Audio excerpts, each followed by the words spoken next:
ଜାତକ ନୁହେଁ, ବିବାହ ପୂର୍ବରୁ ଦମ୍ପତିଙ୍କ ପାଇଁ ଜରୁରୀ ଏହି ଟେଷ୍ଟ।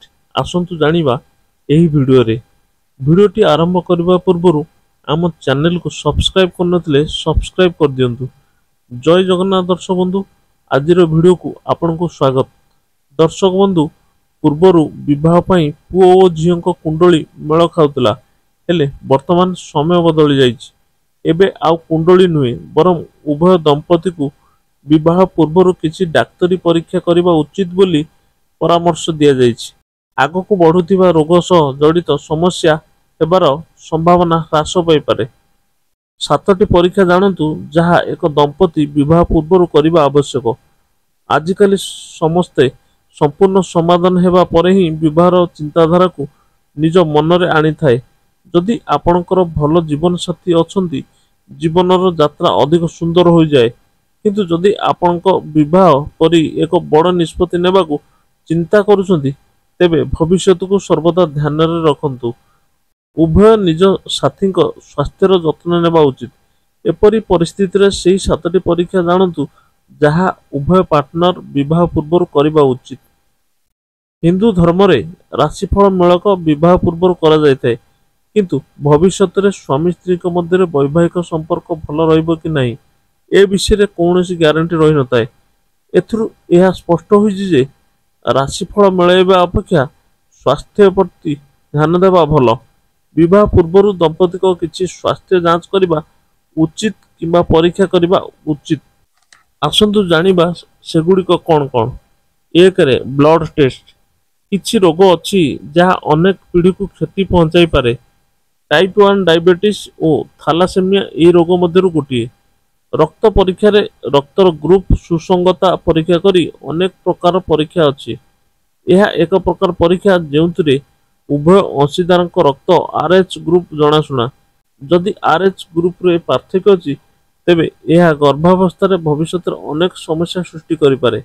ଏପରି ପରିସ୍ଥିତିରେ ଯଦି ଏହା ବିବାହ ପୂର୍ବରୁ ପରୀକ୍ଷା କରାଯାଏ, ତେବେ ଉଭୟ ସାଥୀ ବିନା ଦ୍ୱିଧାରେ ସେମାନଙ୍କ ଭବିଷ୍ୟତ ବିଷୟରେ ଚିନ୍ତା କରିପାରିବେ। 2. Genetic screening. ଏହିପରି ରୋଗଗୁଡ଼ିକ ସହଜରେ ଗୋଟିଏ ପିଢ଼ିରୁ ଅନ୍ୟ ପିଢ଼ିକୁ ସ୍ଥାନାନ୍ତରିତ ହୋଇପାରେ, ତେଣୁ ବିବାହ ପୂର୍ବରୁ ଏକ ଜେନେଟିକ୍ ପରୀକ୍ଷା କରନ୍ତୁ। ଏଥିରେ ସ୍ତନ କର୍କଟ, କିଡ୍ନି ରୋଗ, ପେଟ କର୍କଟ ଏବଂ ମଧୁମେହ ଭଳି ରୋଗ ଅନ୍ତର୍ଭୁକ୍ତ। ଯଦି ଏହି ରୋଗଗୁଡ଼ିକ ଶୀଘ୍ର ଚିହ୍ନଟ କରାଯାଏ, ତେବେ ସେଗୁଡ଼ିକ ଠିକ୍ ସମୟରେ ଚିକିତ୍ସା କରାଯାଇପାରିବ। 3. Sexual transmission infection screening. ଭବିଷ୍ୟତରେ କୌଣସି ଅସୁବିଧାକୁ ଏଡ଼ାଇବା ପାଇଁ ବିବାହ ପୂର୍ବରୁ ଯୌନ ସଂକ୍ରମଣ ସ୍କ୍ରିନିଂ କରିବା ଜରୁରୀ। ଆଜିର ସମୟରେ ଅନେକ ଲୋକ ବିବାହ ପୂର୍ବରୁ ମଧ୍ୟ ଯୌନ ସମ୍ପର୍କ ରଖନ୍ତି।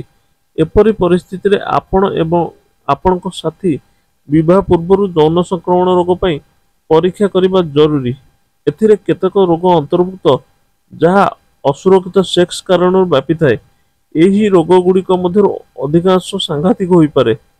ଏପରି ପରିସ୍ଥିତିରେ ଏହି ପରୀକ୍ଷା ନିଶ୍ଚୟ କରାଯିବା ଆବଶ୍ୟକ। 4. Fertility test. ପୁଅ କିମ୍ବା ପୁରୁଷଙ୍କ ଶୁକ୍ରାଣୁ ଗଣନା ଏବଂ ମହିଳାମାନଙ୍କର ଅଣ୍ଡାଦାନ ସ୍ୱାସ୍ଥ୍ୟ ବିଷୟରେ ଜାଣିବା ପାଇଁ ଏହି ପରୀକ୍ଷା କରିବା ଅତ୍ୟନ୍ତ ଗୁରୁତ୍ୱପୂର୍ଣ୍ଣ ବୋଲି ବିବେଚନା କରାଯାଏ, କାରଣ ଇନଫର୍ଟିଲିଟି ସହିତ ଜଡ଼ିତ କୌଣସି ପ୍ରକାରର ଲକ୍ଷଣ ଶରୀରରେ ପୂର୍ବରୁ ଦେଖାଯାଏ ନାହିଁ। ଏହା କେବଳ ପରୀକ୍ଷା ମାଧ୍ୟମରେ ଜାଣିହେବ। ଯଦି ଆପଣ ବିବାହ ପରେ ଏକ ଶିଶୁ ଯୋଜନା କରିବାକୁ ଚିନ୍ତା କରୁଛନ୍ତି, ତେବେ ଆପଣ ଏହି ପରୀକ୍ଷା ପୂର୍ବରୁ କରାଇବା ଉଚିତ। ଏହା ମଧ୍ୟ ଆପଣଙ୍କର ସାଧାରଣ ସେକ୍ସ ଲାଇଫ୍ ପାଇଁ ଅତ୍ୟନ୍ତ ଗୁରୁତ୍ୱପୂର୍ଣ୍ଣ। 5ରେ ଥାଇରଏଡ୍ ଫଙ୍କସନ ଟେଷ୍ଟ। ଏହି ପରୀକ୍ଷଣ ରକ୍ତରେ ଥାଇରଏଡ୍ ଉତ୍ତେଜକ ହର୍ମୋନ୍ ଏବଂ ଥାଇରକ୍ସାଇନ୍ର ସ୍ତରକୁ ମାପ କରିଥାଏ। ଉଚ୍ଚ ସ୍ତରର TSH ଏବଂ ରକ୍ତରେ T4 ର ନିମ୍ନ ସ୍ତର କିମ୍ବା ଏହାର ଅର୍ଥ ହେଉଛି ଆପଣଙ୍କର ଥାଇରଏଡ୍ ରୋଗ ଅଛି। ଏହା ଜୀବନସାରା ମେଡିସିନ ସାହାଯ୍ୟରେ ପରିଚାଳିତ ହେବା ଆବଶ୍ୟକ। 6ରେ ଡାଇବେଟିସ୍ ସ୍କ୍ରିନିଂ। ଏହି ଟେଷ୍ଟରେ ମୁଖ୍ୟତଃ FBS, PPBS, HbA1c ପରୀକ୍ଷା ଲାଭଦାୟକ। FBS ଏକ ଖାଲି ପେଟରେ ରକ୍ତ ଶର୍କରା ପରୀକ୍ଷା। PPBS ଏକ ପ୍ରି ଡାଇବେଟିସ୍ ରକ୍ତ ଶର୍କରା ପରୀକ୍ଷା ଏବଂ HbA1c ଏକ ହେମୋଗ୍ଲୋବିନ୍ ଟେଷ୍ଟ। ସୂଚନା ପାଇଁ ଜଣାଇ ଦେଉଛି ଯେ ମଧୁମେହ ଏକ ଜେନେଟିକ୍ ରୋଗ ଯାହାକି ଦୀର୍ଘ ସମୟ ମଧ୍ୟରେ ଅନେକ ସାଂଘାତିକ ରୋଗର ଆଶଙ୍କା ବଢ଼ାଇଥାଏ। ଏପରି ପରିସ୍ଥିତିରେ ଏହାକୁ ଟେଷ୍ଟ କରି ଅନେକ ପ୍ରକାର ରୋଗ ବିଷୟରେ ସଚେତନ ହୋଇପାରିବା। 7 ବ୍ଲଡ ପ୍ରେସର ମେଜରମେଣ୍ଟ। ଆଜିକାଲି ଅଧିକାଂଶ ଲୋକ ରକ୍ତଚାପ ସମସ୍ୟାରେ ଅସୁବିଧାରେ ପଡ଼ନ୍ତି। ଏପରି ପରିସ୍ଥିତିରେ ଏହା ଜାଣିବା ଅତ୍ୟନ୍ତ ଜରୁରୀ ଯେ ଆପଣ ଯେଉଁ ବ୍ୟକ୍ତିଙ୍କ ସହିତ ବିବାହ କରିବାକୁ ଯାଉଛନ୍ତି ଏଥିରେ କୌଣସି ଅସୁବିଧା ଅଛି କି? ଯଦି ପରୀକ୍ଷା ଆଗରୁ କରାଯାଏ ଭବିଷ୍ୟତର ସମସ୍ୟାକୁ ଏଡ଼ାଇ ଯାଇପାରିବ। ଦର୍ଶକ ବନ୍ଧୁ, ଭିଡ଼ିଓଟି ଯଦି ଭଲ ଲାଗିଲା ତେବେ ଲାଇକ୍, ସେୟାର, କମେଣ୍ଟ କରନ୍ତୁ। ଆମ ଚ୍ୟାନେଲକୁ ନୂଆ ଆସିଥିଲେ ସବସ୍କ୍ରାଇବ କରିବାକୁ ଭୁଲିବେନି। ଜୟ ଜଗନ୍ନାଥ।